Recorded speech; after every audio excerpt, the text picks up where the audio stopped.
চাচা আপনি না বিদেশ গেছিলেন, বিদেশ কত বছর থেকে আইলেন?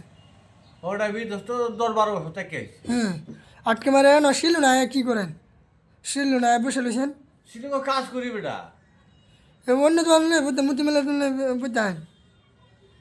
ওরা ঠিক কথা কইছে, দোকান একটা দিছিলাম, মন্দিরমালের দোকান দিছিলাম। হুম, পরে অনেক কি হলো? বাহি খাইতে হুম, আমার দোকানটা একটু মাটি চলেছে। বাহি দেন গেলে মানছে রে, গেরে দোকান না, কারে না আবার বা কার না করো তোমার একটা বউ বাচ্চা চলন রাখবো। ওই যে দোকানটা যে তোলে নিছে গা, হুম, অনেক ওই যে 4টা-5টা ফুলা মানলে সুলুম কেমনে, হুম, ওই একটা সিলিং ও তার টেহা বেশি লাগে না, হুম, ওই সিলিং শিলু না কি অবস্থা? ও সিলিংয়ের অবস্থা ইটা তো বাহি নাগা, গ্রামের মানুষ না, এটা তো বাহিসা। শিলু নাকি আবার বাহি আছে?